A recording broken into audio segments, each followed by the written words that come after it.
साथियों, हम सब लोग मिलकर भारत को ग्लोबल मैन्युफैक्चरिंग हब बनाएंगे। देश का एमएसएमई सेक्टर मध्यम वर्ग से जुड़ा हुआ है।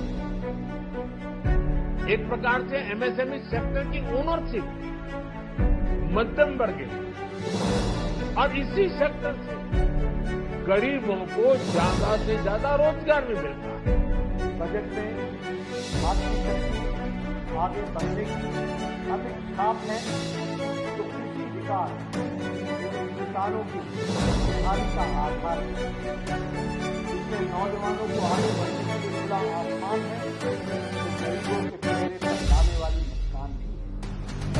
यह बजट आत्मनिर्भर भारत की ऊर्जा से और समर्पित। आदरणीय प्रधानमंत्री श्री नरेंद्र मोदी जी के मार्गदर्शन में देश की नई संसद में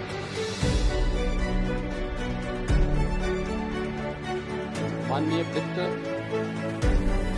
मंत्री जी ने देश का आम बजट प्रस्तुत किया है। यह बजट सर्वस्पर्शी, सर्वसमावेशी, विकासोन्मुख 140 करोड़ भारतवासियों की आशा, आकांक्षा और अमृत काल के संकल्पों को पूरा करने वाला सिद्ध होगा। जो बजट प्रस्तुत हुआ है हमारी वित्त मंत्री आदरणीय निर्मला सीतारमण जी ने, मैं सबसे पहले तो माननीय प्रधानमंत्री जी का धन्यवाद करता हूं, माननीय वित्त मंत्री जी का धन्यवाद करता हूं कि आज का बजट ये 2047 के विकसित भारत के संकल्प को पूरा करने का खाका तैयार करने वाला बजट है। और इस बजट के माध्यम से माननीय प्रधानमंत्री जी का जो विजन है, उस विजन के अंदर गरीब, महिला, किसान, युवा, इन सारे चारों वर्गों को कैसे हम सशक्त बनाएं। तो आगामी 2047 का जो विकसित भारत का संकल्प है, यही पीढ़ी, यही वर्ग देश के अंदर आगे नेतृत्व करेंगे।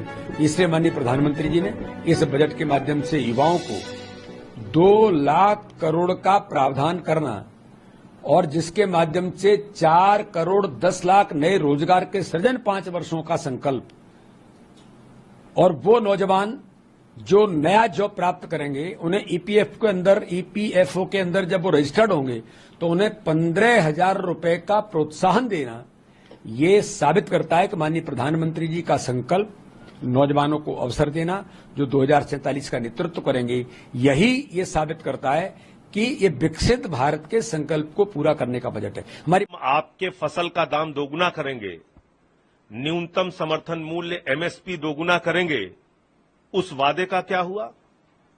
देश के करोड़ों किसानों को इस बजट से निराशा हुई है, क्योंकि उनको उम्मीद थी कि एमएसपी दोगुना होगी, उसके लिए अलग से बजट में कोई प्रावधान होगा, नहीं किया आपने। देश के करोड़ों युवाओं को उम्मीद थी कि अग्निवीर योजना को खत्म करके सेना की पुरानी भर्ती आप बहाल करेंगे और उसके लिए सेना में अलग से बजट का प्रावधान करेंगे, आपने नहीं किया। be called Pradhan Mantri Sarkar Bachao Yojana, because they have realized that this government, if it has to be saved for the next 5 years, they would need their alliance partners, and these alliance partners need to be kept happy. Two states that have been focused off is Andhra Pradesh and Bihar. After denying Bihar a special status, after denying Andhra Pradesh a special status, they've given funds. What is unfortunate, however, is that Maharashtra continues to be ignored by the centre. Maharashtra has become a state where you keep sucking in money from, a cash-rich state where you keep taking money from, but do not give it money for its infrastructure needs and its development. Directionless, anti-people, no vision, only the political mission is there. I don't see any light. It is the dark and dark. So, दीदी सिक्किम के लिए time में बड़ा बात करते हैं, वादा करते हैं, और वोट आ जाने के बाद दार्जिलिंग को भूल जाता है, कालिम्पोंग को भूल जाता है, मिरिक को भूल जाता है, मिरिक को कार्शियांग को भूल जाता है। ये उसको नहीं चाहिए। ये तो दार्जिलिंग का पहाड़ी भाई बहनों को इसको याद रखना चाहिए।